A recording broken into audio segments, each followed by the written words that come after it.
Bienvenidas, chicas y chicos, al taller de hoy. Este taller va orientado, como siempre, a hombres y mujeres, pero sobre todo a las mujeres, que somos parte de este paradigma de la autoexigencia en una mayor proporción.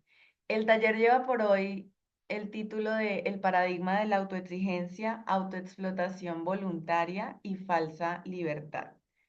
¿Qué vamos a aprender el día de hoy? Vamos a revisar por qué estamos tan cansadas.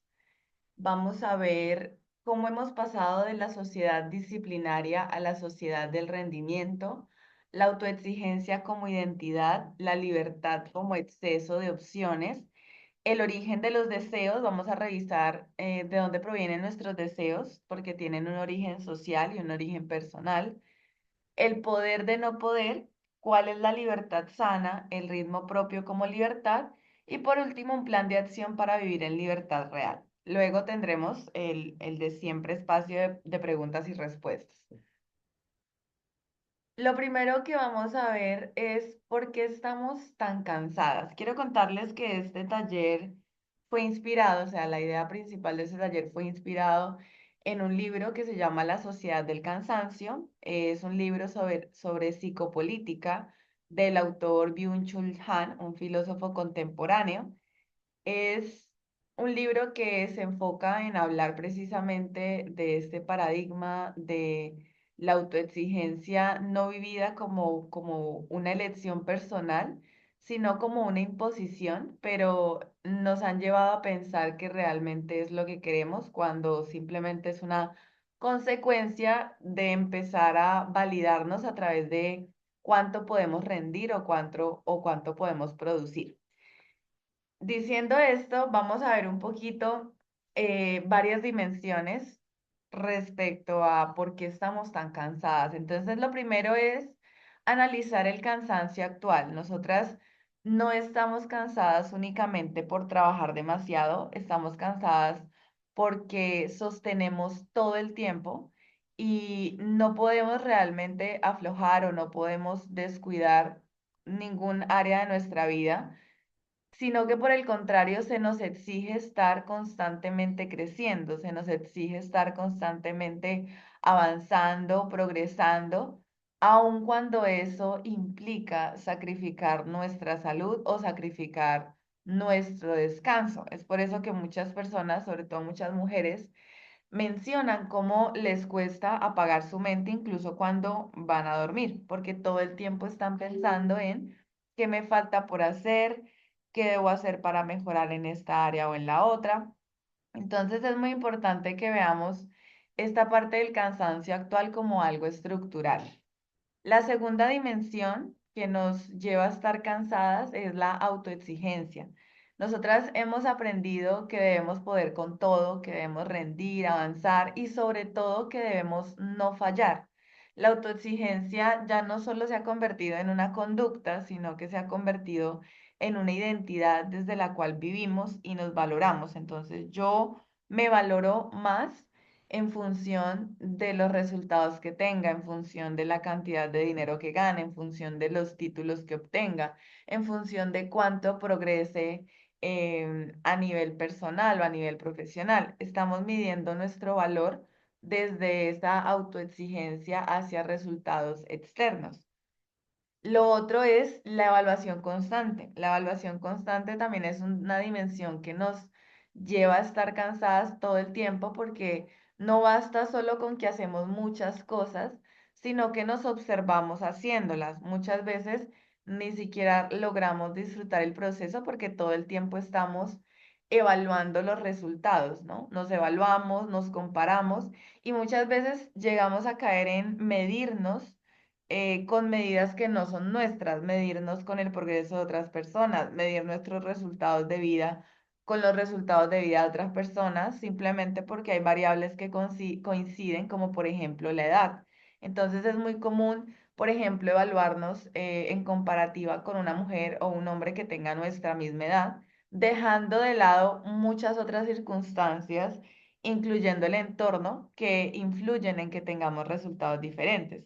Entonces, nuestro valor no solamente lo estamos poniendo a la merced del proceso de autoexigencia, sino también de la evaluación constante de esos resultados y de nunca parar. Hoy en día estamos frente a un fenómeno de no poder descansar. Muchas personas les cuesta descansar, muchas mujeres se sienten culpables si descansan y muchas llevamos a camuflar ese descanso a través de algo productivo. Entonces voy a descansar y en mi día de descanso voy a aprovechar para leerme 3 libros.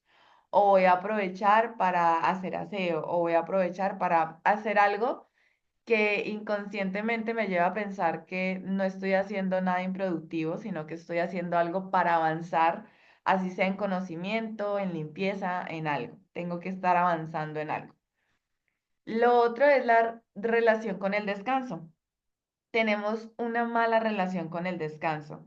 ¿Por qué? Porque venimos de una historia cultural en donde el descanso suele verse como algo negativo. El descanso suele estar asociado a ser haraganes, a ser perezosas, a ser flojas. Y entonces empezamos a ver el descanso con culpa. No podemos descansar sin sentirnos culpables porque sentimos que estamos perdiendo el tiempo o sentimos que es algo que debemos justificar. Ejemplo, hoy quiero descansar porque me siento cansada. Y si tú le dices eso a una persona, muchas veces la persona te puede decir, bueno, pero ¿cansada de qué? Si tú no vienes de hacer algo extremadamente desgastante, de trabajar durísimo, el cansancio no está justificado y entonces no mereces descansar. Es muy importante que esa relación con el descanso la empecemos a sanar partiendo de que el simple derecho de descansar lo tengo por ser un ser humano. Y yo puedo descansar aunque venga de no hacer nada exhaustivo. Simplemente si mi cuerpo me pide descanso, yo debo darle descanso sin más justificación. Entonces, en esta parte, incluso el descanso se vuelve funcional y deja de verse como algo reparador. ¿Por qué funcional? Porque lo veo como algo que necesito hacer cuando llego a ese punto donde me quemé completamente. O sea, tengo que estar súper quemada mentalmente, emocionalmente, físicamente para merecerme un descanso. Entonces se vuelve funcional porque es algo que corresponde a una autoexigencia y no simplemente porque quiero reparar mi cuerpo. Y la última dimensión que explica por qué estamos tan cansadas es porque ignoramos las señales del cuerpo. El cuerpo comienza a hablar después del cansancio, la ansiedad o el agotamiento, pero él empieza a hablar de manera paulatina. Él empieza con un dolorcito de cabeza, con un ardor de ojos, con un dolorcito de espalda, ¿sí? El cuerpo empieza a decirte, hey, necesito descansar, necesito dormir mejor, necesito parar, necesito desconectarme de todo, necesito apagar esto un rato. Pero cuando no lo escuchamos, que es lo más común, no lo escuchamos, entonces, él empieza a gritar y ahí es cuando nos enfermamos, cuando nos dan enfermedades que nos mandan a cama, que nos mandan a incapacidad.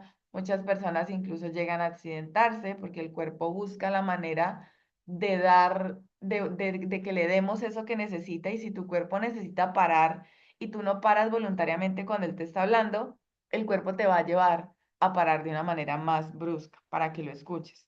Entonces, esta parte de escuchar al cuerpo es fundamental a la hora de yo sanar mi relación con el descanso, porque merezco descansar todos los días. Lo natural sería que yo pudiera descansar, no solo en la noche cuando duermo, sino que durante el día deberíamos tener unos espacios, 1 o 2 espacios de descanso en el que yo pueda desconectarme un momento. ¿Qué pasa con esto? Que la sociedad actual de consumo, nuestros trabajos, muchas veces la vida académica, las personas que tienen hijos, por eso les decía que va más enfocado a las mujeres, porque las mujeres generalmente, no todas, pero tienen estos roles así de sostener a la familia, sostener al hijo, sostener a los papás, sostenerse a sí misma, ¿sí? Sostener mascotas, bueno, toda una cantidad de cosas, sostener una vida profesional, una vida académica. Sostener tantas cosas, salud física, salud mental, nos lleva a preguntarnos, bueno, ¿y en qué momento yo hago eso? ¿sí? Porque muchas personas me dicen, Mayra, pero es que no tengo tiempo para yo sentarme y descansar y desconectar. Y ahí es donde yo te digo, si tú no tienes tiempo para descansar, es porque el descanso no está dentro de tus prioridades y es natural porque no nos han enseñado que el descanso es una prioridad.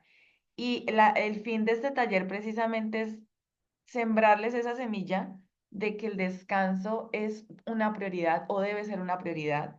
Por ejemplo, el otro año, cuando ustedes tracen sus metas, el descanso debe ser una prioridad. ¿Sí? Sanar esa relación con el descanso. Ahora, ¿por qué venimos de ese cansancio, ¿no? Yo les estaba diciendo que es algo cultural, que es algo social. Resulta que hemos pasado de una sociedad disciplinaria, es decir, de una sociedad que justifica o promueve la disciplina a una sociedad que ya se basa netamente en el rendimiento.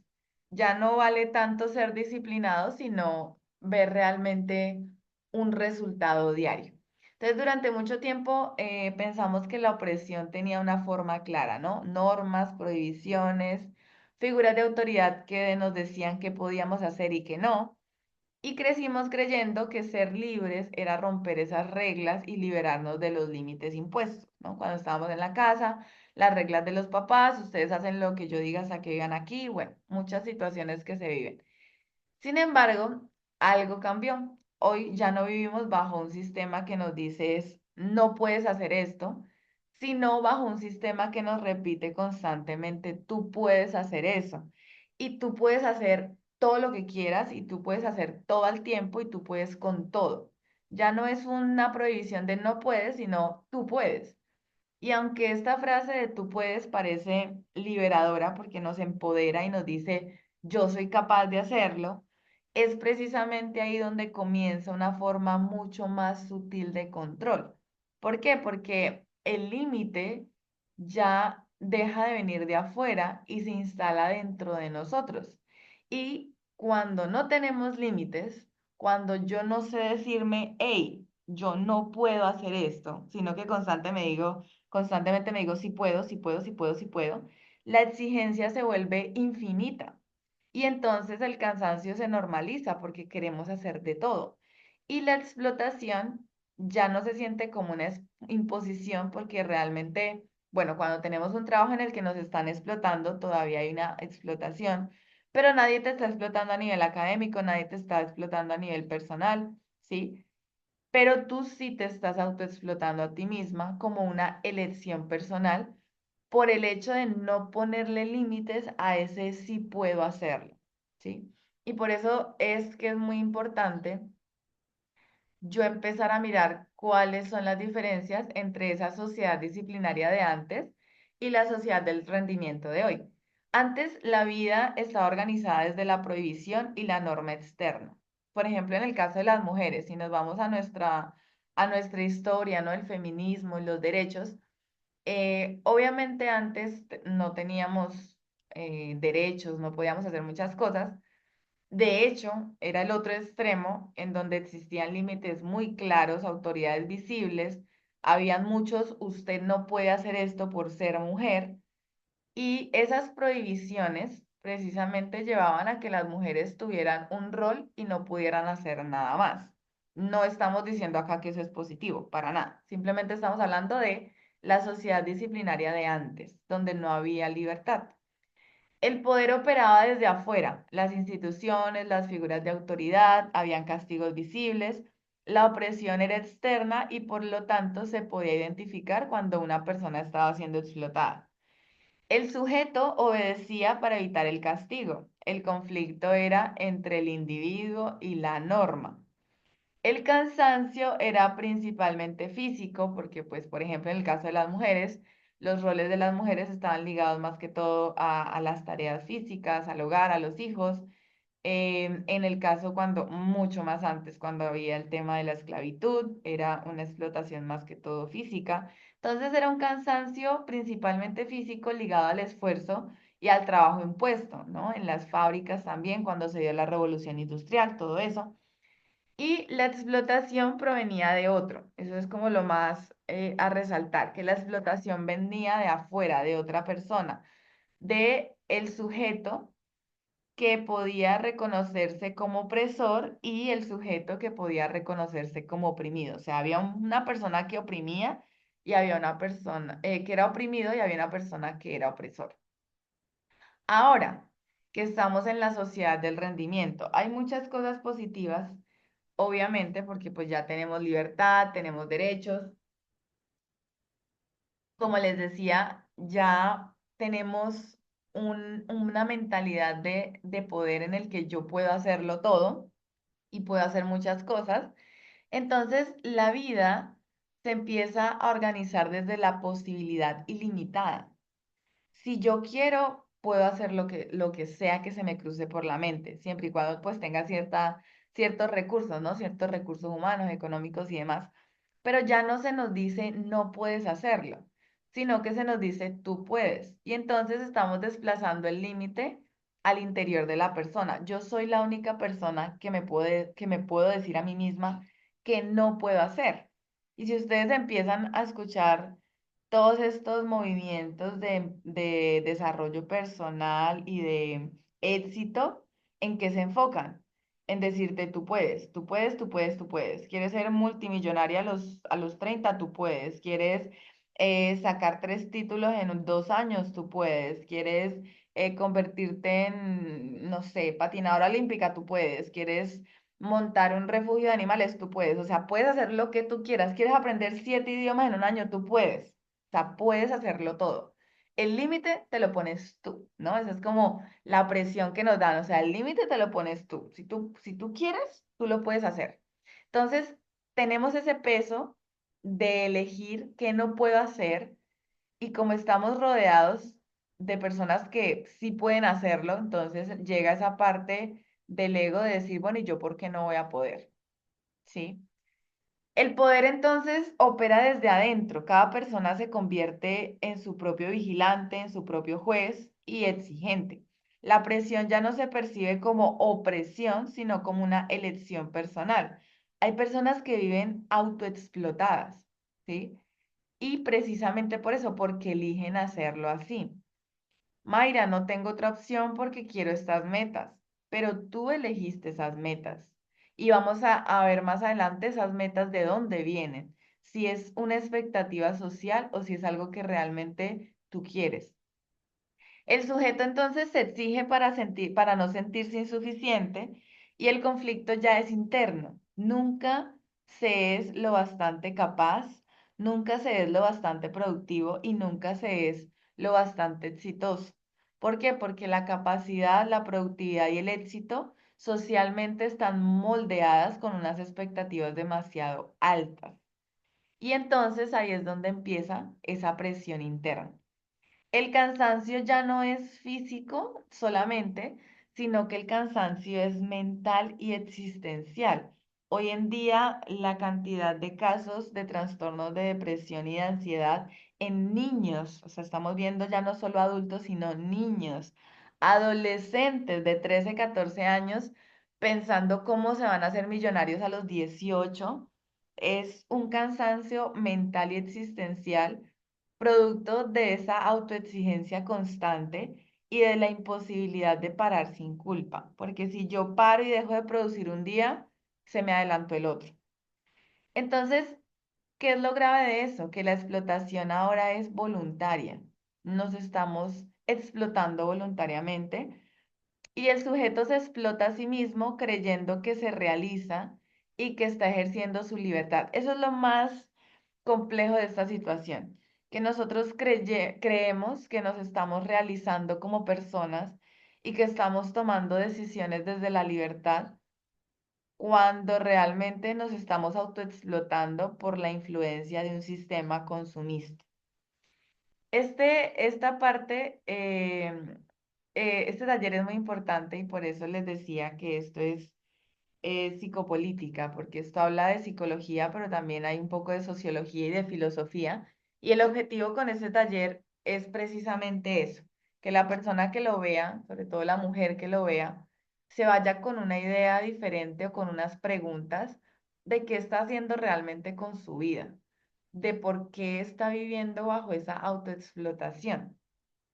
Entonces, vamos a ver la autoexigencia como una identidad, porque ustedes saben que la vida que yo tengo actualmente, lo que yo puedo observar, es consecuencia de una identidad. Y me gusta que si alguien de las que está viendo el taller, estamos en el grupo de WhatsApp o las que lo han adquirido, lo del reset del 2025.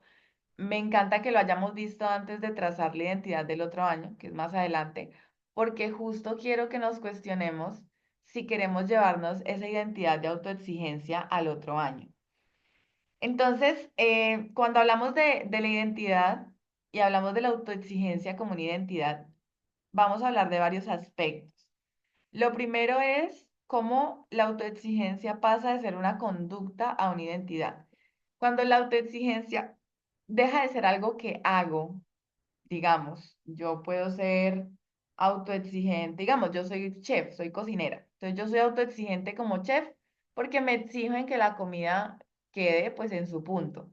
Pero yo llego a la casa y descanso y vivo mi vida tranquila, ¿sí? Entonces yo ahí estoy teniendo una conducta de autoexigencia en algo que hago, que no está mal, o sea, realmente es sano. Uno se, tener una conducta de autoexigencia en algo en lo que uno quiere destacar. Pero cuando ya eso se convierte en algo que soy, ya la chef no solo se autoexige ya como ser chef, sino que llega a la casa y entonces, bueno, no puedo descansar, sino que me voy a leer un libro porque necesito trabajar mi mentalidad y también los niños o bueno, lo que sea, o sea, no voy a parar porque debo seguir autoexigiéndome en todas las áreas de mi vida. Y ahí ya se convierte en una identidad. Ya no digo me exijo, sino yo soy así, yo soy autoexigente. Y se naturaliza una forma de vida que no admite una pausa. ¿Cómo nosotros podemos identificar que estamos teniendo una identidad de autoexigencia? Porque no puedo parar, porque no me siento cómoda parando, porque pienso que parar o descansar es algo negativo o incluso, aunque lo piense de manera positiva, me cuesta. Y si me cuesta hacerlo es porque tengo esa autoexigencia como identidad arraigada en mi inconsciente.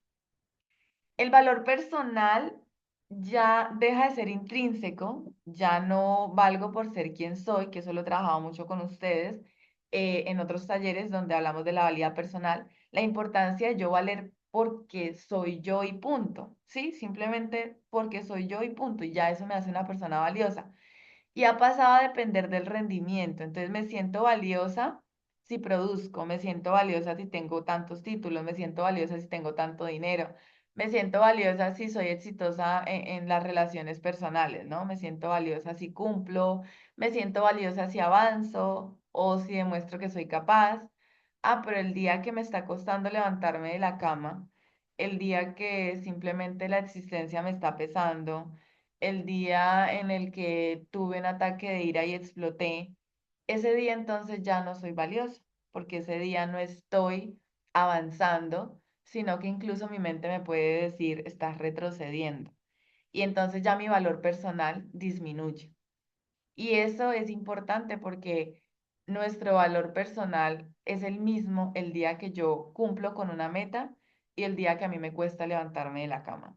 El día que yo de pronto soy productiva porque hice todo lo que planifiqué para ese día y el día que simplemente me pesó la existencia y no quise hacer nada y me puse a ver una serie. Mi valor personal sigue siendo exactamente el mismo.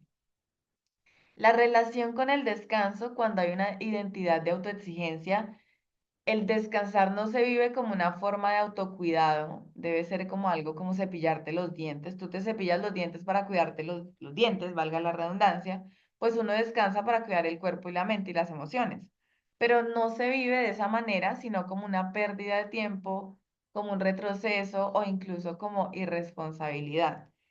Esta parte de justificar o tener que justificar el descanso, precisamente es algo que se caracteriza como una identidad de autoexigencia. Por ejemplo, yo una vez iba subiendo las escaleras con alguien y yo dije, uy, me siento tan cansada y la persona me dijo, pero ¿de qué si tú no haces nada?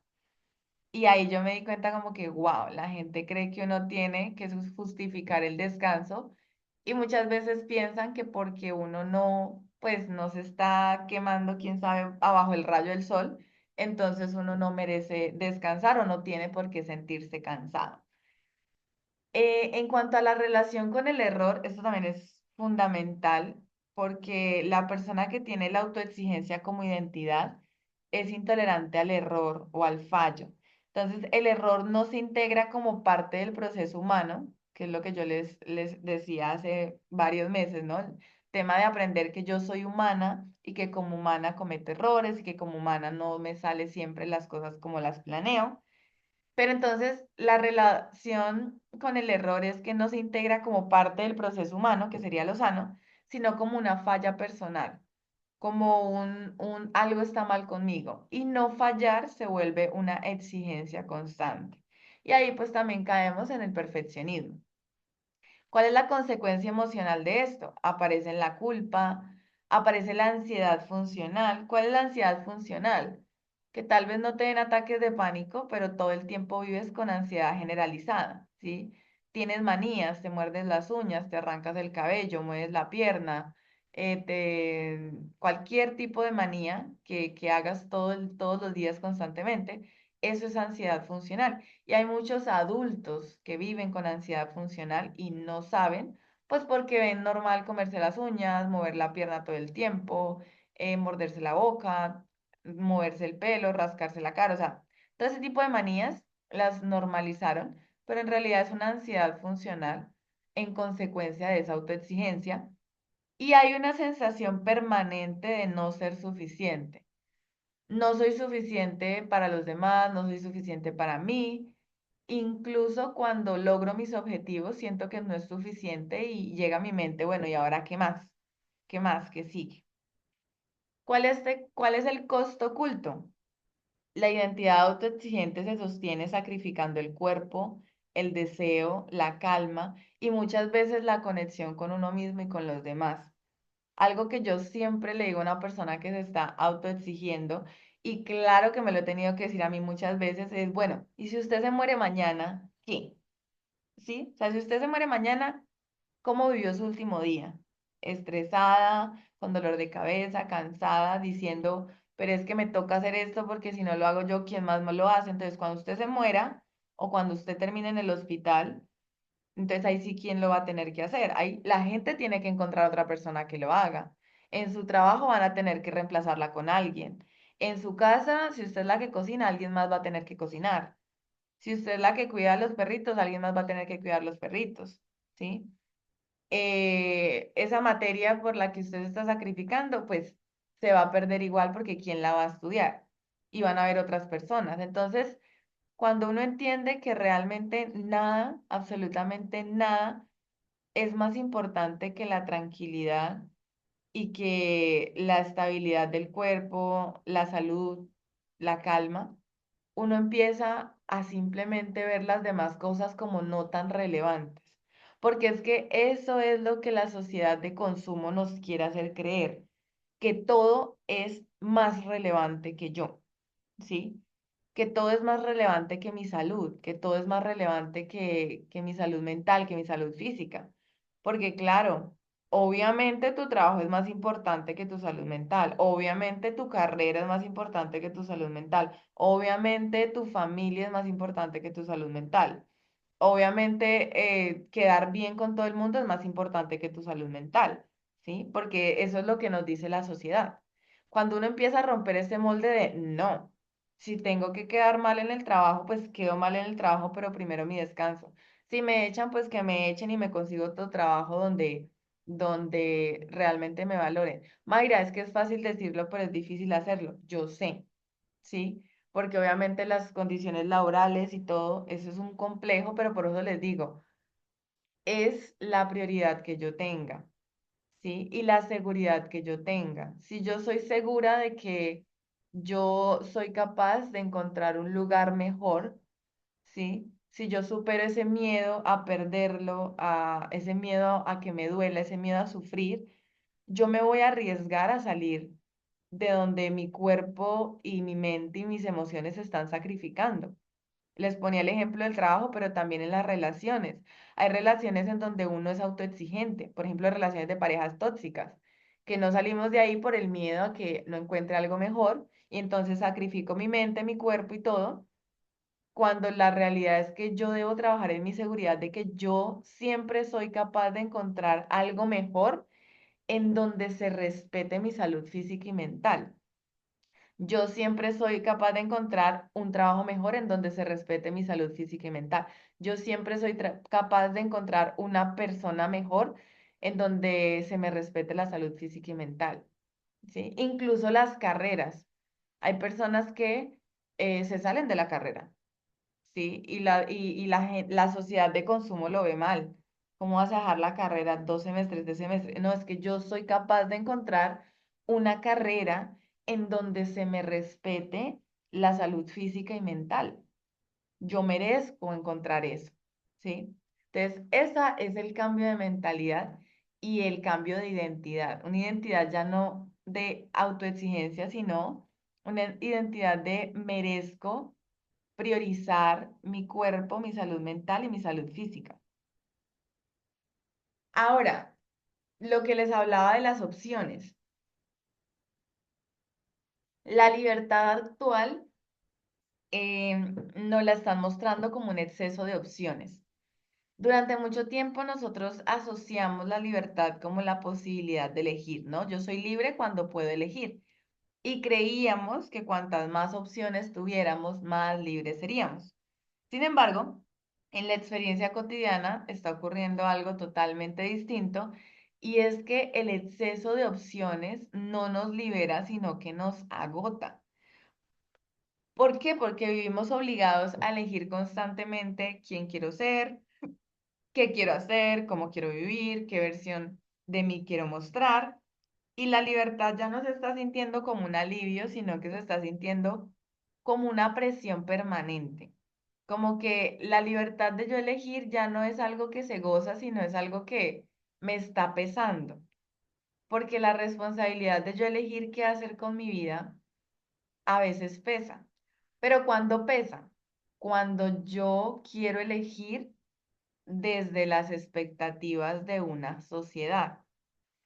Les pongo un ejemplo. Por ejemplo, en el ámbito académico, un ejemplo. En el ámbito académico, muchas personas quieren estudiar, he tenido casos, ay, yo quiero estudiar arte, o yo quiero estudiar comunicación social, o yo quiero estudiar literatura, ¿sí?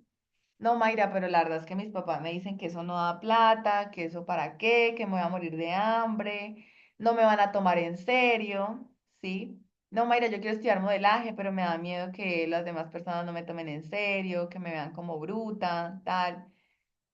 Y entonces he visto personas con esos sueños estudiándose una medicina, estudiándose una psicología, estudiándose unas matemáticas, estudiándose, uy, conozco chicas, bueno, una chica, una vez conocí una chica que ella quería ser diseñadora de modas, pero pues los papás le dijeron que no.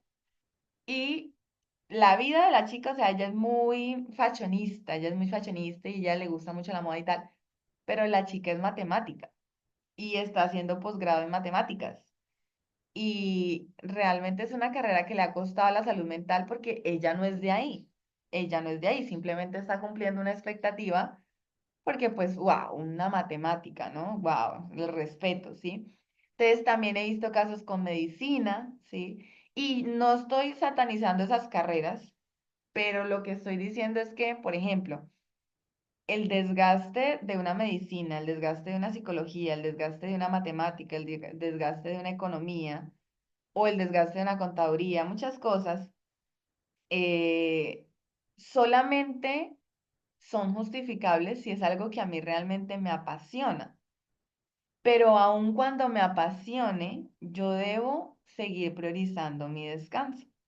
Entonces, miren cómo esa libertad de elegir, pensamos que somos libres, pero a veces elegimos desde lo que los otros piensan.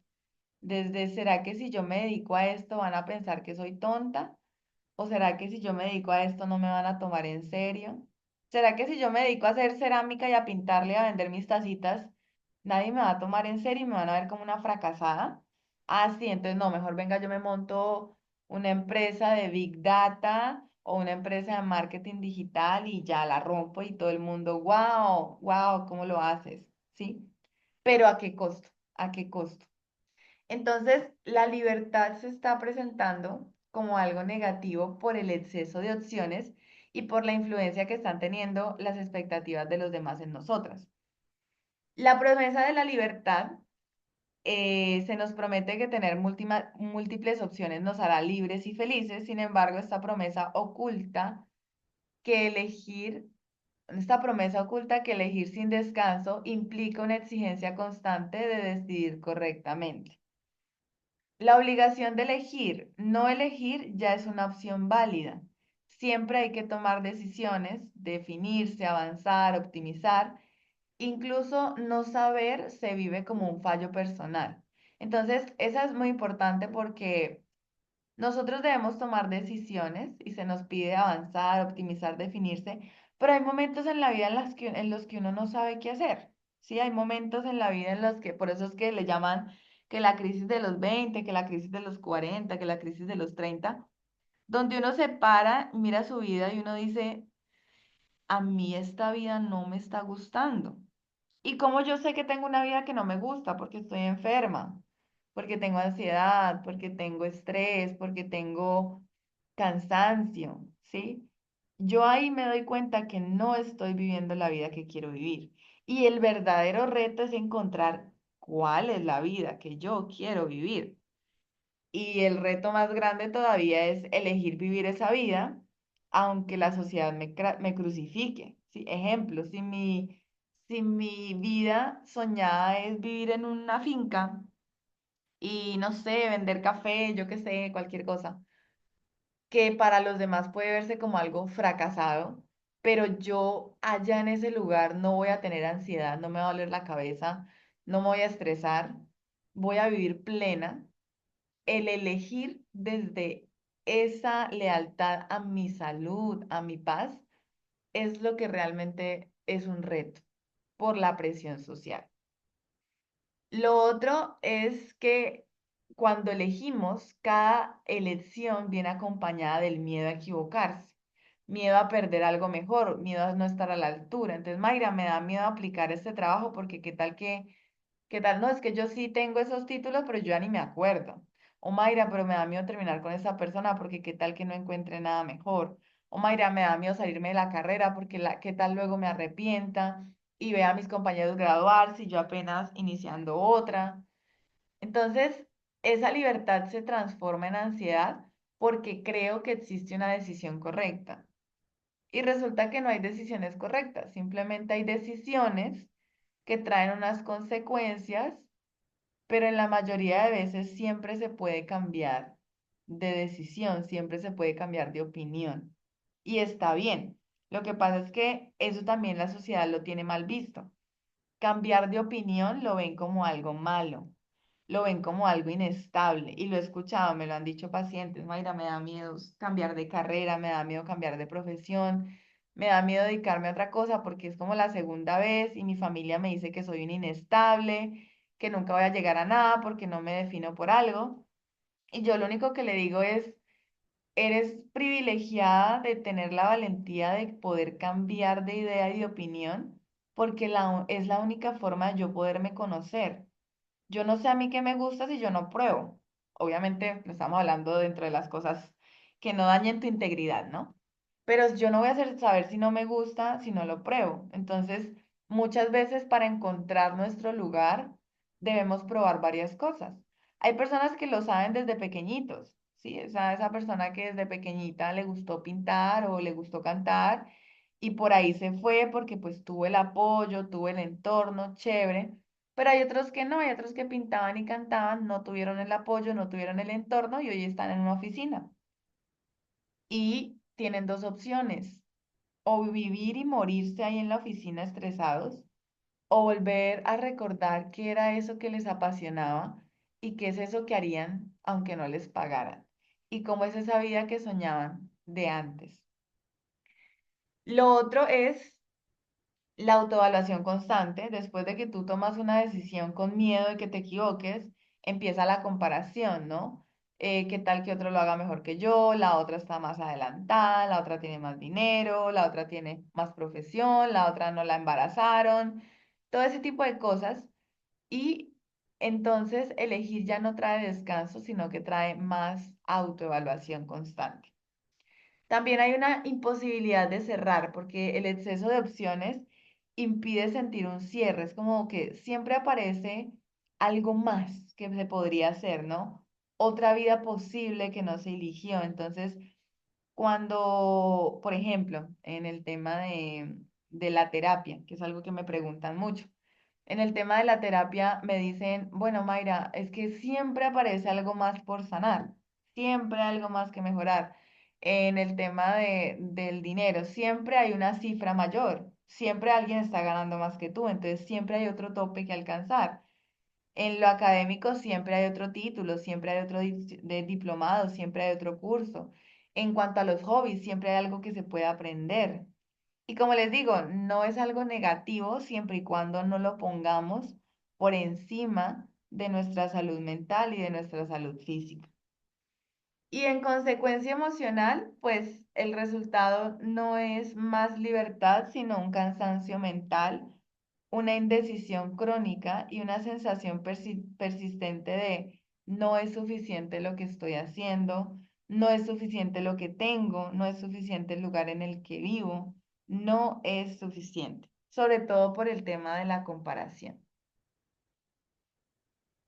Ahora, después de esto, es importante hablar de el origen de los deseos, que es lo que yo les decía, crucial a la hora de trazarnos metas y crucial a la hora de yo sentarme a replantear la vida que tengo. ¿Por qué? Porque solemos pensar que nuestros deseos y nuestras metas nacen de lo más profundo de nosotros mismos, como si fuéramos completamente libres y como si realmente supiéramos lo que queremos, pero resulta que nosotros somos consecuencia de una cultura y somos consecuencia de una sociedad que no solo organiza el trabajo y el consumo, sino que también consideramos deseable ese éxito que nos venden. Aprendemos que anhelar, que perseguir o que evitar mucho antes de preguntarnos si eso realmente conecta con nuestra verdad interna, que eso es lo que hay que hacer. Y por eso una de las preguntas más importantes para una libertad sana no es solo qué quiero. Ah, bueno, ¿qué quiero para mi vida? No, no, no. Primero, ¿desde dónde nace eso que quiero? Ah, sí, que yo quiero ser multimillonaria. Bueno, pero ¿por qué? O sea, ¿de dónde nació ese deseo de ser multimillonaria? ¿De dónde nació ese deseo de tener eso? ¿Sí? ¿De dónde nació? Incluso esto lo he trabajado mucho con pacientes o en procesos donde se entra a hablar de la maternidad y el matrimonio. Hay muchas mujeres que llegan queriendo un matrimonio y unos hijos y una familia. Y entonces, Mayra, yo quiero unos hijos, yo quiero casarme, yo quiero una familia. Y la verdadera pregunta es desde dónde nace eso. Y muchas mujeres cuando han explorado realmente las implicaciones de un hijo, hay muchas que han decidido no, no quiero hijos. Y la sociedad, ustedes saben que las crucifican. Hay muchas mujeres ya mayores que eligieron no tener hijos. Hay muchas jóvenes hoy en día que no quieren tener hijos. Y la sociedad es, pero ¿por qué? ¿Pero por qué? ¿Pero por qué? ¿Pero por qué? Si es lo que es lo que es lo que hay que hacer.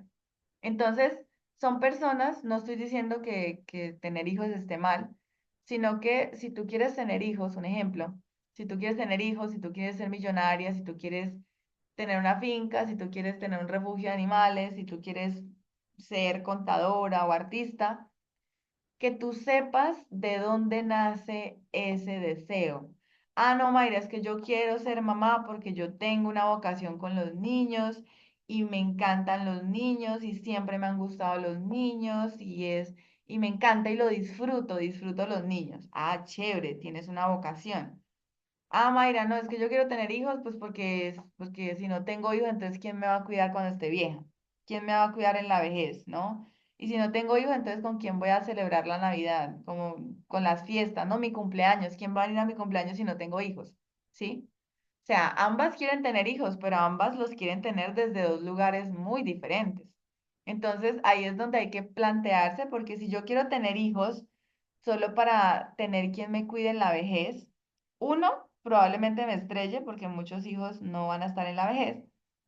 Y dos, no estoy teniendo en cuenta la implicación de tener un hijo, ¿sí? El tema de la crianza, de la paciencia, de la presencia, de la disponibilidad emocional de escuchar los problemas de tu hijo que te van a parecer tontos porque pues tú tienes otra edad, pero para él es muy importante que tú lo escuches y lo valides.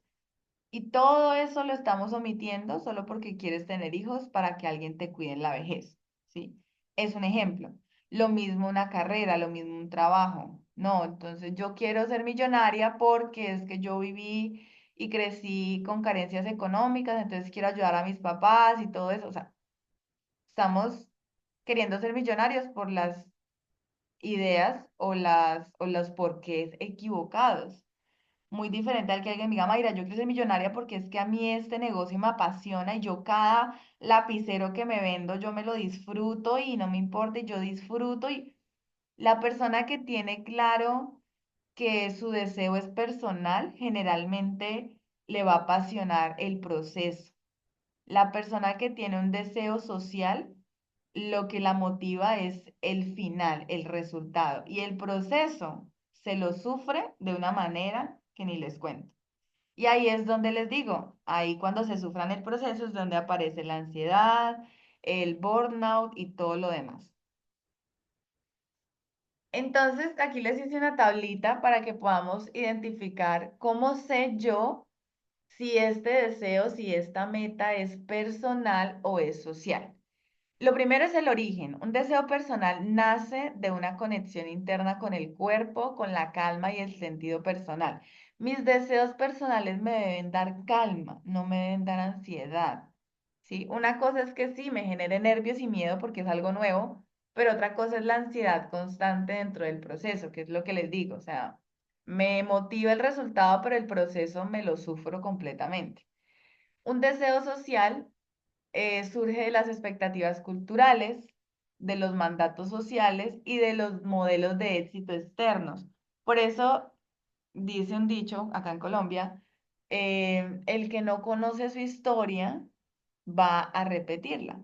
¿Por qué? Porque si tú no conoces tu cultura, tú vas a creer que lo que tú quieres es realmente tuyo. Entonces, yo las invito a que lo primero que hagan es un análisis cultural de qué es lo que en mi cultura se me inculcó. El otro día estaba hablando una persona precisamente de eso, de cómo nuestra religión, muchas personas, ¿no? No todas, nuestra religión, nuestras creencias y todo, es porque desde pequeñito nos las inculcaron. Pero ¿cuál es la importancia realmente, incluso, o sea, en pensamiento, en filosofías, en religiones, probar diferentes cosas, conocer otras culturas y realmente elegir lo que tú quieres desde esa libertad cultural, incluso desde una libertad cultural? No moldearme o no dejarme moldear por mi cultura, sino yo qué quiero realmente. Emoción predominante en el deseo personal se sostiene en la paz, en la curiosidad y en la coherencia, mientras que un deseo social o impuesto se sostiene en la ansiedad, la culpa o el miedo a no ser suficiente. En cuanto a la relación con el tiempo, el deseo personal puede esperar sin generar angustia ni urgencia, ¿sí? Si yo tengo un deseo personal, por ejemplo, les cuento un deseo personal mío, yo tengo el deseo personal de ser escritora, pero yo me estoy tomando el tiempo y estoy tratando de esperar y estoy haciendo lo que debo hacer, pero desde la paz. Si mi deseo de ser escritora fuera un deseo social o impuesto, Yo ahorita en diciembre hubiera publicado mi libro, aunque me hubiera costado mi paz mental, aunque me hubiera, mejor dicho, quemado, porque lo estaría viviendo desde la urgencia, ¿no? Desde no, si no publico un libro este año, ya entonces no soy buena profesional, ya no voy a alcanzar lo que quiero, no, ¿sí? Muy diferente, o por ejemplo, el tema de mi maestría, también se los cuento. Mi maestría va más por un lado de deseo social, porque mi maestría yo dije, no puede esperar más, vamos a sacrificar un poquito mi paz y es como es que ya quiero tener mi maestría, ya quiero aprender, ya quiero saber esto, pero es por el hecho de querer avanzar en mi carrera profesional. Y eso es un deseo social. Y eso es un deseo impuesto que una persona en algún punto de mi vida me lo vendió y se lo compré, esa idea, ¿sí? Entonces miren cómo todas las personas tenemos deseos sociales y tenemos deseos personales. La clave está en yo ser consciente e identificarlos. Entonces me han dicho y me han preguntado, Mayra, entonces tu deseo personal no era ser magíster, sí, pero si yo lo hubiera vivido como un deseo personal, yo esa maestría la empiezo por ahí en 2 años, cuando estuviera en una posición emocional o sí, emocional mejor. Pero como era social, entonces yo dije, no, de cabeza, ¿sí? Cuésteme lo que me cueste. Entonces, esa es la diferencia, la urgencia de esos deseos. Lo segundo es la necesidad de validación o lo siguiente. Cuando uno tiene un deseo personal no necesita ser mostrado ni aprobado para sentirse legítimo, mientras que el deseo social sí necesita reconocimiento, aprobación y hay una comparación constante. En cuanto a la relación con el descanso, cuando tenemos un deseo personal, nos permitimos descansar sin culpa y sin sensación de que estoy perdiendo algo. Mientras que en el deseo social, hace que el descanso se viva como atraso, peligro o fracaso. En cuanto al vínculo con la identidad, el deseo personal no define el valor personal, es parte de la vida, no toda la vida, mientras que el deseo social se fusiona con la identidad. O sea, valgo si logro esto. En cuanto al efecto del cuerpo, el deseo personal genera una sensación de expansión, energía, tranquilidad y presencia, mientras que el deseo social genera tensión, agotamiento y sensación de obligación. ¿Sí? La respuesta ante el error en el deseo personal se tolera el error como parte del proceso, mientras que el deseo social se vive el error como una falla personal o una pérdida de valor. En cuanto a la libertad real, en el deseo personal se elige incluso cuando nadie mira, mientras que en el deseo social se persigue para no decepcionar expectativas externas. ¿Listo? Entonces esa tablita es importante que la tengan presente, igual le pueden tomar captura para que comparen y se den cuenta, bueno, cuáles deseos son sociales y cuáles deseos son personales. Ahora, lo que quiero que nos llevemos hoy de este taller, chicas sobre todo, es que empecemos a ver nuestro poder, no en poder todo, ¿sí? O sea, que mi poder no radique en yo puedo con todo y yo puedo siempre, sino que veamos que nuestro poder está precisamente en no poder, ¿no? Entonces les puse ahí el poder de no poder. Cuando vivimos en una cultura que glorifica la capacidad, la fortaleza, la superación constante, poder se ha convertido en una obligación. O sea, yo tengo que poder con esto. ¿A cómo no voy a poder con esto? Y ya no es una posibilidad. Entonces, en este contexto, el no poder se vive como un fracaso. Ay, ¿puedes hacer esto? Ay, no, no puedo. Ay, pero usted cómo no va a poder, pero sí, no. Debilidad, sí, por ejemplo, me pasó y les cuento, espero esto no lo vean más de 100 personas. El otro día salí, estaba acá trabajando en el estudio, salía al sofá y me tiré en el sofá, la verdad me tiré a mirar para el techo. Y entonces mi mamá me dijo, "Ay, ve, ¿qué tiene? ¿Qué le pasa?" Yo le dije, mami, honestamente siento que no puedo más. Sí, ¿sabes? Se me salió del alma porque estaba muy cansada. Y me dijo, ay, usted lo que es una floja perezosa. ¿Sí?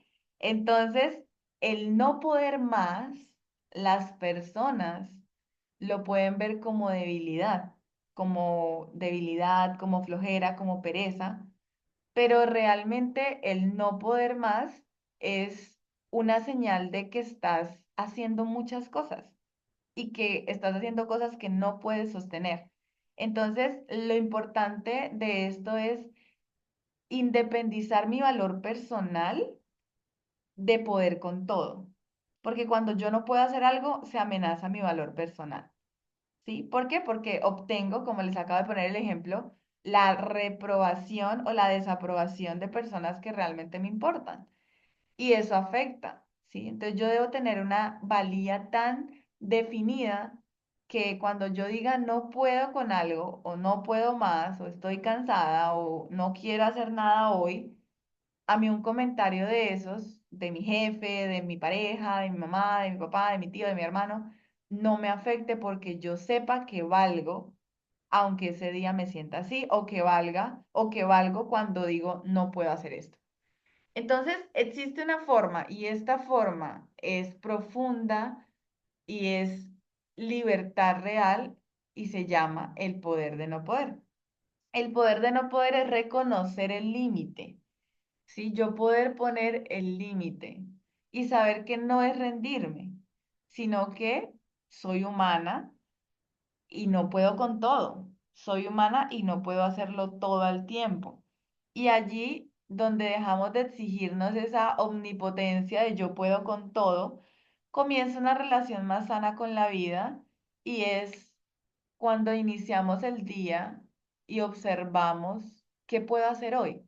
Yo una vez lo trabajé con una paciente que estábamos hablando del tema de la planificación y planificábamos, digamos, una semana y me decía Mayra, pero yo ese día, la verdad, yo no quería hacer nada, me sentía mal, no quería salir de mi casa. Bueno, entonces no, me acuerdo tanto que era montar bicicleta, ella quería montar bicicleta todos los días y no podía porque estaba atravesando un proceso de depresión y no podía salir de la casa. Entonces se sentía culpable. Entonces yo le propuse empezar a planificar cada día desde un ¿qué puedo hacer hoy? Desde un me levanto de la cama y analizo si dormí bien, si no dormí bien, cómo me siento, estoy triste, estoy bien. Con todo esto que siento, ¿qué puedo hacer hoy? ¿Sí? Ah, listo. La noche anterior yo hice una lista de tareas pendientes. De esas tareas pendientes, con cómo me siento hoy, ¿qué puedo hacer hoy? ¿Sí? Y entonces empezamos a aceptar, hoy no puedo hacer esto. Mira, es que yo planifiqué una salida, pero hoy yo no puedo, o sea, no me siento bien. Y el poder decir, mira, discúlpame que te cancele el mismo día, sí, obviamente ojalá horas antes, ¿no? O sea, si en la noche, ojalá en la mañana. Pero no puedo ir porque no me siento bien. Y simplemente respetar eso, respetar ese límite.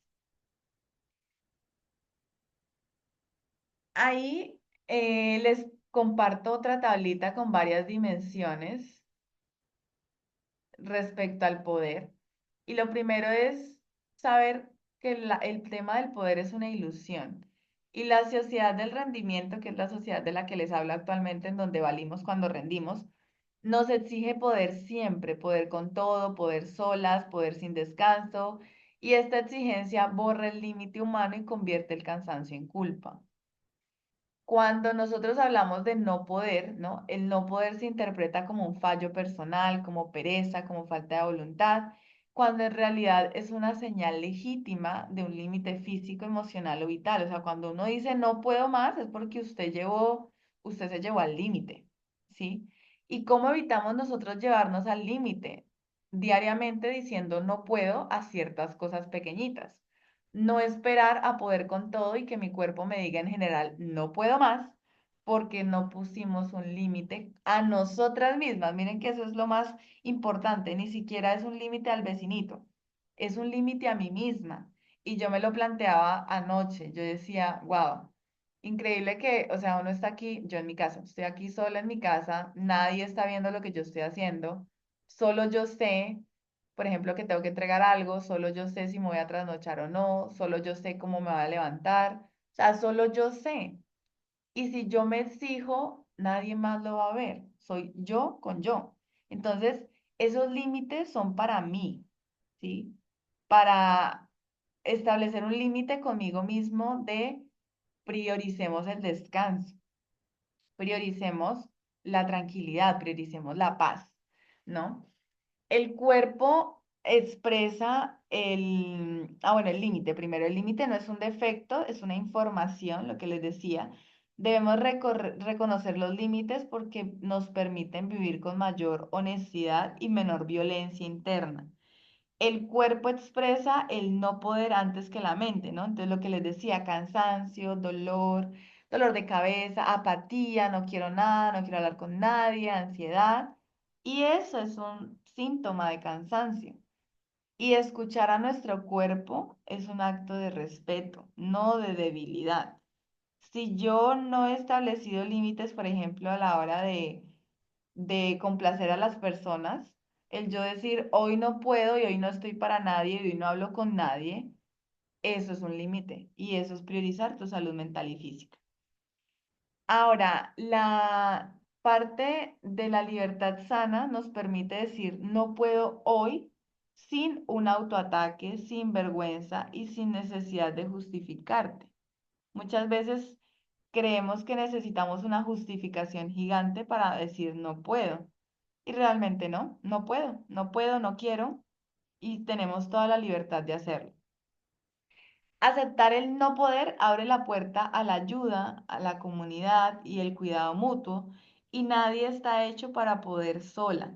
Por eso es muy importante que nosotros empecemos a decir este no quiero o no puedo porque cuando empecemos a decirlos, las personas correctas se van a quedar con nosotros y nos van a entender, y las personas incorrectas nos van a juzgar y nos van a señalar y nos van a tildar de malas personas o de flojas o de egoístas, pero la verdad es que esa es la consecuencia de establecer límites.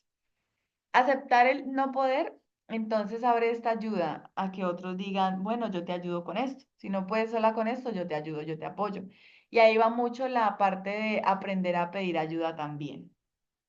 Y por último, el poder auténtico es saber que el verdadero poder no está en forzarte a seguir hasta las últimas, hasta que ya te quedes completamente desgastada, sino en saber detenerse a tiempo y elegir desde el cuidado de la vida, de tu salud y de tu tranquilidad. Ya para ir cerrando este taller de hoy, entonces, ¿cuál es la libertad sana? Ya les propuse que el poder no poder, el poder de no poder, el poder de elegir no poder algo, ya nos acerca a esa libertad sana. Y después de cuestionar la falsa libertad, el yo puedo con todo, la autoexigencia y los deseos impuestos, pues es necesario responder esa pregunta de qué es la libertad sana. No se trata de vivir de la vida, no se trata de renunciar a los sueños, no se trata de dejar de hacer lo que estoy haciendo, sino se trata de empezar a ser más responsables, pero con nosotras mismas. Empezar a tener una relación distinta con el hacer, con el tiempo en el que lo hago y con el valor personal, con que yo valgo independientemente de eso que hago. Es una libertad que no exige demostración constante y que se construye desde el cuidado de la vida, no desde su explotación. Para que realmente lo establezcamos o lo pongamos en práctica, es importante saber cómo se ve esa libertad sana en diferentes dimensiones. Lo primero es la relación con el valor personal. Entonces, debemos aprender que el valor no depende del rendimiento, ya como en conclusión, del logro ni de la productividad, ¿no? Ser es suficiente. O sea, tú eres lo que eres y eres suficiente por ser tú. Incluso cuando pausamos, incluso cuando cometemos errores, incluso cuando estamos cansadas. La relación con el límite es muy importante a la hora de construir una libertad sana. El límite deja de vivirse como un fracaso y se reconoce como una forma de cuidado. Decir hasta aquí voy O sea, hasta aquí te colaboro, hasta aquí trabajo, hasta aquí estudio, hasta aquí me da, hasta aquí puedo, es un acto de libertad. Relación con el hacer. Se actúa desde el sentido y el deseo auténtico, no desde la obligación de demostrar o cumplir expectativas externas. La libertad sana tiene una relación con el descanso y es que el descanso no se gana ni se justifica, lo que yo les decía. Yo no tengo que estar quemada para poder decir, guau, merezco descansar. No, yo puedo descansar todos los días y debería descansar todos los días para darle un descanso a mi cuerpo, a mi mente, a mis emociones. Es un derecho humano y es una necesidad vital. Mi cuerpo necesita descansar, ¿sí? Por ejemplo, yo cuando les hablo a mis pacientes con esta parte de la alimentación, yo les digo, o sea, tu sistema digestivo merece descansar porque necesita descansar. Entonces vamos a comer la última comida pesada 4 horas antes de irte a dormir, ¿sí? No que comes algo súper pesado y te acuestas a dormir porque no dejas descansar a tu sistema digestivo. Entonces miren cómo hasta nuestros órganos merecen descanso. Imagínate tú todo el día pegado a un computador, tus ojos necesitan descanso. Todo el día sentada en la misma posición, tu columna necesita un descanso, ¿sí? Tú comiendo a altas horas de la noche, tu sistema digestivo necesita un descanso. ¿Sí? Entonces miren cómo cada órgano, cada parte de nuestro cuerpo necesita un descanso. Tú sobrepensando 24/7, tu cerebro necesita un descanso. Necesitamos priorizar el descanso para todos nuestros órganos, para todo nuestro cuerpo, para todas nuestras emociones, sin justificación, porque es una necesidad vital. No es una herramienta para rendir más. Ay, no voy a descansar para poder mañana quemarme 24 horas. No, simplemente una necesidad vital. La relación con el deseo se escucha como paz, con paciencia, ¿no? No todo impulso se convierte en meta ni toda meta en urgencia, lo que yo les decía. Mi deseo, yo creo que uno de los deseos más personales es escribir un libro para mí, porque yo escribía desde pequeñita. Yo cuando era pequeñita, 10, 8 años, yo escribía poemas, canciones, yo hacía cuentos. La escuela, yo hice un cuento y le iban a mandar a participar a un concurso del cuento en Colombia, pero pues mi mamá la verdad no, como que no le prestó mucha atención a eso. Entonces yo había dejado completamente abandonado eso de la escritura. Y cuando empecé mi propio proceso personal hace años, pues descubrí que es un deseo muy personal. Y yo quería este año terminar mi primer borrador, pero no lo terminé porque no tengo, la verdad, eso merece el tiempo, no he tenido el tiempo, tengo otras prioridades y ese deseo no por eso se apagó, simplemente está ahí y lo veo con paciencia y no lo veo con urgencia. Mientras que les pongo, por ejemplo, el ejemplo del otro deseo de los posgrados, ¿no? Ese deseo yo sí lo escuché con urgencia y lo sigo escuchando con urgencia porque es un deseo que como no es personal, sino es social por el tema de tener pues mayor preparación para encajar en mejores cargos y no sé qué y tal, ese deseo sí viene desde la urgencia y sí me urge terminar el posgrado para poder postularme para cierto cargo con el tema del Estado. Entonces vean cómo dos deseos en una misma persona se viven completamente diferente, ¿sí? La relación con el cuerpo deja de ser un instrumento de exigencia y se convierte en una guía. Sus señales se respetan antes de llegar al fallo, antes de llegar al burnout, antes de llegar al límite. En cuanto a la relación con el tiempo se habita, no se optimiza. No todo momento tiene que producir algo para ser valioso. Entonces soltamos esa parte de querer aprovechar cada hora del día haciendo algo productivo y simplemente empezar a habitar el tiempo y a priorizar el descanso. Y la relación de la libertad sana con el no poder. Poder no poder sin culpa, sin vergüenza, es una de las expresiones más profundas de libertad real. Sobre todo hoy en día en una sociedad en donde nos dicen, usted tiene que decir si puedo, si puedo, si puedo, si puedo. Me acuerdo que ahorita, ayer puse un estado en Instagram con un audio de Brian Tracy donde hablaba de eso. Usted dígase a sí mismo en el espejo, si puedo, si puedo, si puedo, si puedo, si puedo. Y o sea, chévere, obvio, porque hay cosas que sí es importante trabajar la mentalidad, porque muchas veces el no puedo no es por cansancio, sino por creencias limitantes. Pero cuando el no puedo sea por un cansancio, entonces ahí sí es importante dejarlo habitar. El no puedo porque estoy cansada. Y ahora sí vamos a ver la práctica, ¿no? El ritmo propio como libertad. Vivimos en una cultura que impone un ritmo único. Hoy en día ustedes analizan y todo el mundo va corriendo, van rápido, se levantan, se bañan, se cepillan rápido, corre, corre, corre, corre. Y se espera que todos avancemos al mismo ritmo, que no nos detengamos, que no nos quedemos atrás. Sin embargo, los seres humanos no funcionamos como máquinas. Cada cuerpo, cada historia, cada proceso tiene un ritmo distinto. Las mujeres tenemos un ciclo menstrual, por eso es que tampoco podemos rendir igual los 30 días del mes.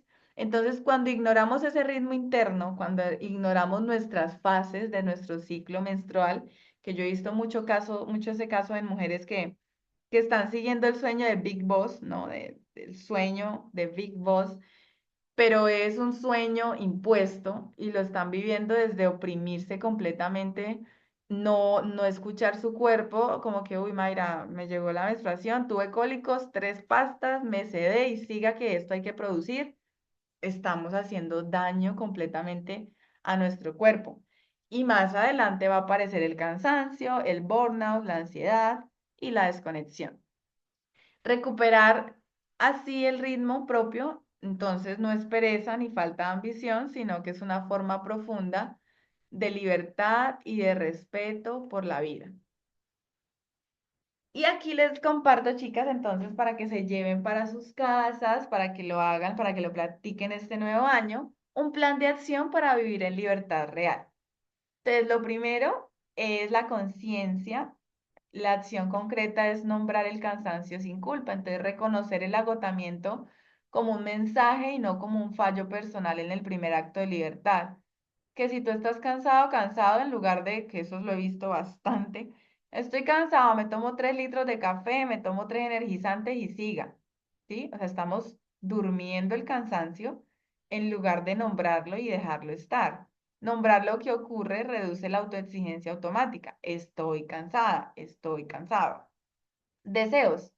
Vamos a revisar las metas actuales. Miren que nosotras las que estamos en el grupo estamos haciendo precisamente, y las que tienen la guía, ahí la van a ver, que nosotros ya hicimos un nombramiento del cansancio de este año y más adelante viene el tema de las metas y justamente eso hace parte de este plan de acción. Revisar las metas actuales, ¿no? Preguntarme con honestidad si las metas nacen del deseo propio o del miedo, la comparación y las expectativas sociales, ¿no? Esto permite elegir con mayor libertad. Límites. Vamos a empezar a practicar el hasta aquí. Establecer límites claros con el tiempo y la energía no es rechazar la vida, sino cuidarla. El límite protege lo esencial, recuerden. Ritmo, ajustar el ritmo al cuerpo. Escuchar cuándo avanzar y cuándo detenerse ayuda a salir del ritmo impuesto y a respetar el momento vital propio. Entonces, hagan las cosas más despacio, vayan al ritmo de su ciclo menstrual, denle prioridad a su cuerpo, a escuchar su cuerpo. Descanso, descansar sin utilidad, ¿no? Permitirte descansos que no estén orientados a rendir más, devuelve al descanso su sentido humano y reparador. Entonces, simplemente voy a descansar porque soy humana y tengo el derecho de descansar y es una necesidad humana. No que voy a descansar para rendir mañana todo el día. No, voy a descansar porque es algo humano, es algo reparador, es algo que merezco, es algo que necesito descansar. Siguiente, relación con el hacer, empezar a hacer desde el sentido. Entonces, todos los días vamos a elegir acciones que tengan un significado personal, no solo un valor productivo. Eso reduce la sensación de vacío y de agotamiento. Que si para mí tiene un significado personal regar mis plantas, pues yo me tomo mi tiempo regando mis plantas y me tomo mi tiempo haciéndolo porque es algo que para mí significa. Y eso se ve mucho, por ejemplo, en las personas de adultos mayores que tienen su momento con sus plantas y son felices con sus plantas. Y ahí precisamente hay una relación de sentido con el hacer. La relación con el error, vamos a empezar a humanizar el fallo. El error deja de vivirse como amenaza al valor personal y se integra como parte natural del proceso humano. Voy a hacer esto y acepto que puede salir diferente a como yo quiero. Acepto que puede tener un error, acepto que puede tener un fallo y eso no define quién soy yo como persona. Y eso es muy liberador porque uno empieza a tomar decisiones con mayor libertad e incluso sin uno quererlo, con mayor rapidez. Porque ustedes saben que el perfeccionismo es paralizante. El perfeccionismo sí paraliza y estanca.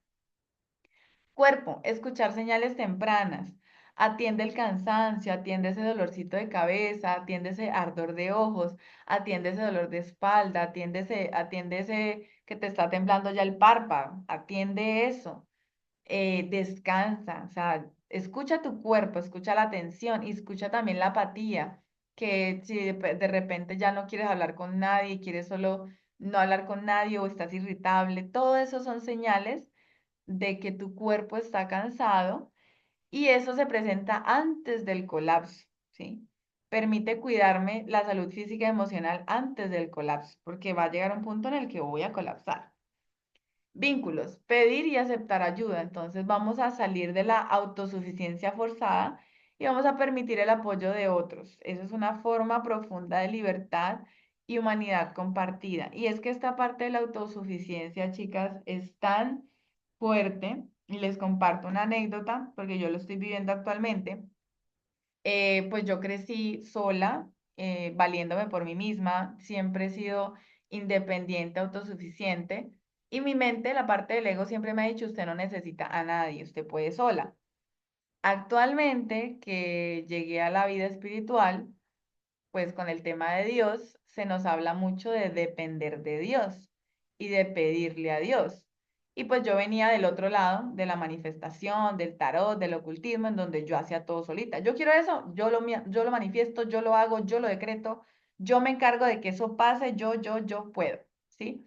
Porque la manifestación y el tema de todo eso en lo que yo estaba antes es muy yo puedo, o sea, yo lo puedo manifestar, yo lo puedo hacer, yo. Y ahora que estoy en este momento de lo de Dios, ustedes no saben cuánto me ha costado pedirle cosas a Dios y cuánto me ha costado aceptar que yo no puedo hacer algo sin Dios. Porque, y yo lo hablo así profundamente y suena tonto porque me dicen, Mayra, pero es que es Dios. Yo sí, yo sé que es Dios, pero es que yo no crecí con Dios. Yo crecí sola pensando que yo podía hacerlo todo sola.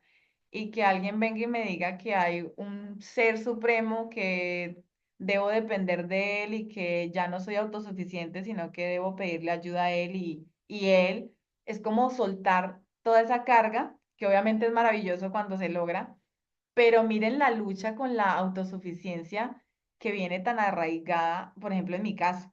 Entonces, imagínense, me está costando hasta pedirle cosas a Dios por la autosuficiencia que traía de toda una vida ser independiente. Y esa es la historia de muchas personas y no tienen que ser con Dios. El simple hecho de tener que pedirle ayuda a alguien, muchas personas no lo conciben porque son personas que nunca tuvieron quien los ayudara de niños, de adolescentes y se acostumbraron a eso. Entonces, cuando empezamos a vivir la libertad real, parte de esa libertad real es empezar a pedir y aceptar ayuda. Salir del yo puedo todo y permitir que otras personas me apoyen. Y pedir ayuda. Si yo pido ayuda y no me ayudan, está bien, pero yo pedí la ayuda. Permití que otros me apoyaran. Ay, Mayra, que es que siento como que le quedo debiendo algo. No, eso es una creencia limitante, hay que trabajarla. Permitirme el apoyo de otros es una forma profunda de libertad y de humanidad compartida porque yo no tengo por qué cargar con todo sola. Eso es muy importante.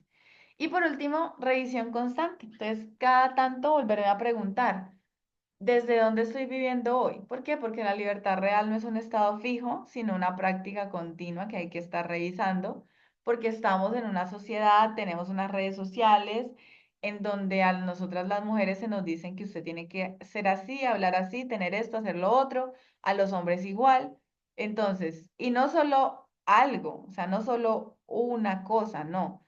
una nos dice que debemos ser así, el otro nos dice que debemos ser así, la otra nos dice que hay que hacer esto, la otra no, que mejor esto. O sea, hay tantas opciones de ser, de hacer, de tener, que yo debo constantemente estarme preguntando si esto que voy a hacer, esto que estoy pensando, esto que estoy sintiendo, ¿de dónde viene? ¿Mío o lo vi en un video de TikTok? ¿Mío o lo vi en una historia de Instagram? ¿Mío o me lo contó el vecino? ¿Mío o es lo que mi familia espera de mí?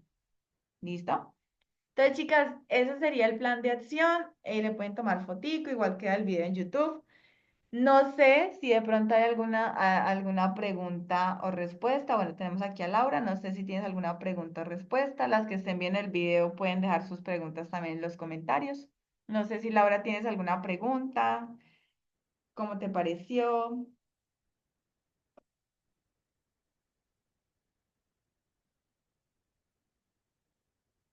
O no sé si estás por ahí. Bueno, creo que Laura, ¿estás por ahí? Creo que no. Ok. Entonces, chicas, la idea de este taller era, como les digo, sembrar esa semilla de empezar a cuestionarnos cómo estamos viviendo nuestra vida. ¿Listo? Entonces, cualquier duda o inquietud, me preguntan, me pueden escribir. Les recomiendo el libro en el que fue inspirado este taller, que se llama La Sociedad del Cansancio, de Byung-Chul Han, que es un filósofo contemporáneo. También les recomiendo leer a Michel Foucault. También él tiene una obra que se llama Vigilar y Castigar, el nacimiento de la biopolítica. Entonces son temas interesantes que tienen que ver con biopolítica, con psicopolítica o con filosofía. Cuéntame, Laura.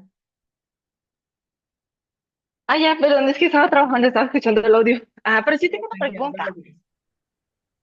A ver, en cuestión de lo que has hablado de la sobreexigencia, ¿qué pasa con los pensamientos? Porque también he trabajado con los pensamientos, pero la rumiación como mental no para, incluso cuando hago algunos ejercicios y me quedo quieta, muchas de las veces como que esa rumiación mental no deja de seguir. Ujú. ¿Y son pensamientos repetitivos? O sea, ¿son los mismos de siempre o siempre o hay nuevos? Nuevos, siempre cambian. Son, no sé, como que todo al mismo tiempo son emociones, pensamientos. La mayor parte del tiempo es más como pensamientos y son de varias cosas, dependiendo en lo que he estado viviendo en el día, durante el día, o si tuve alguna X o Y situación que me hizo sentir mucho o me hizo sentir incómoda, como que, especialmente, por ejemplo, algo que me hace sentir incómoda seguido, serían como el tema de las relaciones en general, pues amistades y relaciones amorosas, pero de resto siempre son como back and forth, o también de mi proceso, como que pienso mucho, a veces siento que quizás puede ser como un tema obsesivo, como que pienso demasiado, o si no sé ahí cómo se podría manejar eso. Ujú, ok, entonces listo. Lo primero, pues el tema de la rumiación o del sobrepensamiento, el primer paso siempre va a ser sacarlos, ¿no? Sacarlos en escrito, pero después de sacarlos en escrito, Laura, sí debemos empezar a identificar qué patrón hay en esos pensamientos. Por ejemplo, si tiendo a pensar en lo que dije en una conversación, ¿sí? Entonces, no sé si te acuerdas, bueno, a la mayoría le he enseñado las máscaras del ego. Siempre, Laura y los que están viendo el video, la rumiación y el sobrepensamiento proviene del ego. El ego, recuerden que nunca va a querer que estemos tranquilas. Entonces, yo te diría que volvamos a trabajar con las máscaras del ego, porque es la manera de yo poder identificar el ego. Claro, si a mí me llegan pensamientos, 10 pensamientos, digamos, y yo los defusiono, pero hasta ahí no identifico la máscara del ego, entonces no identifico lo que el ego está tratando de hacer. Por ejemplo, si de esos 10 pensamientos, los 10 o 8 son del pasado o los 8 son del futuro, entonces yo digo, bueno, la máscara del ego que está predominante es el control. Entonces yo necesito entrar a trabajar porque mi ego necesita que yo esté en control. Ah, ok, mi ego necesita que yo esté en control porque tengo miedo a, a los resultados, tengo miedo a que me lastimen, o tengo miedo a que me duela o a que me echen, bueno, dependiendo de los pensamientos. Entonces, inmediatamente entramos a atacar esa máscara del ego con argumentación contraria. Pero entonces, eso es algo que sí podemos hacer. Obviamente es paulatino, Laura, porque probablemente sean muchas máscaras del ego, pero quiero que hagamos eso. No solo saca, no sé si tienes la plantillita de las máscaras del ego, ¿de pronto la tienes? Sí, sí las tengo. Y justo ahorita, creo que esa fue una de las primeras clases que tuve contigo en las sesiones de Ujú. terapia. Y sí estaba haciendo las difusiones, pero la parte de la máscara de ego, muy de vez en cuando las nombro. Entonces creo que por eso también, como Sí, que mis pensamientos quedan ahí como en un círculo vicioso. sí, sí, vamos a hacer eso. Sí, yo esas máscaras del ego a todos se los enseño porque esa es la clave. Entonces, sacar los pensamientos, Laura, y vamos a empezar a clasificarlos, ¿sí? Vamos a clasificarlos, vamos a pasarlos por el filtro de todas las máscaras del ego y vamos a empezar a mirar qué máscaras hay y luego vamos a empezar a trabajar con cada una de las máscaras, ¿sí? Cada máscara tiene un objetivo, entonces, como te digo, el control tiene el objetivo de evitar el dolor. ¿Sí? La máscara de los pensamientos del pasado tiene como objetivo también hacerte sufrir con cosas del pasado. Hay otras máscaras de, bueno, hay las que están ahí. Entonces, esas máscaras, vamos a clasificar esos pensamientos y bueno, me lo envías para poder trabajarlo. ¿Listo? Sí, suena perfecto. Bueno, Muchas listo. gracias. Justo también estaba viendo últimamente que en el ámbito de relacional, siempre como que me autoexijo en el hecho de querer ser perfecta y también querer que la otra persona sea perfecta, como que no soporte que la otra persona no sea perfecta y que yo tampoco sea perfecta. Entonces, como que hay un, como un tema. Hi, good morning. Ujú. Sí, el perfeccionismo. ¿Y sientes que también tienes pensamientos con esa máscara de perfeccionismo? Sí, bastante seguido. A veces suele ser como varias áreas de mi vida, creo que la parte del perfeccionismo sí está bastante presente, como por la parte del trabajo y en la parte relacional, como que me cuesta bastante. Siento que ahorita últimamente en el hecho de la parte relacional y en amistades o en relaciones, creo que sí me cuesta dejar como que permitir que la otra persona quiera acercarse, como que entra esa parte educativa. Ujú. Ya no tanto ansiosa para la parte educativa, como que se está precisando un poco más, ah, porque he durado mucho tiempo sin crear conexiones ah, genuinas o que sean conexiones, como se dice, no estables, sino como valiosas, no sé cómo se podría decir. Significativa, sí. Sí, esa es la palabra, gracias. Ujú. Ah, ok, sí. Entonces, sí, Laura, entonces mira que esa es otra máscara del ego, el perfeccionismo. Entonces, sí, esa es la manera de trabajar los pensamientos, porque precisamente lo que tú dices, bueno, los podemos sacar pero entonces nos quedan ahí y regresan, ¿no? Y regresan. Entonces, yo creo que al principio siempre les doy una plantilla donde dice registro de pensamientos, máscara del ego, pensamiento alternativo. ¿Sí te acuerdas? Creo que se maneja al principio. Entonces, esa Sí, sí, sí me acuerdo. plantillita vamos a regresar a ella. ¿Listo? Siempre. Y todas las personas que quieran cambiar esa parte de la rumiación es súper importante que tengan claras las máscaras del ego, identificar las máscaras del ego, porque solo así podemos atacar directamente el problema, que es el ego precisamente. Esa es la Ok, raíz. ¿Listo? pues, yes, gracias, muchas gracias. Bueno, Voy a continuar con eso.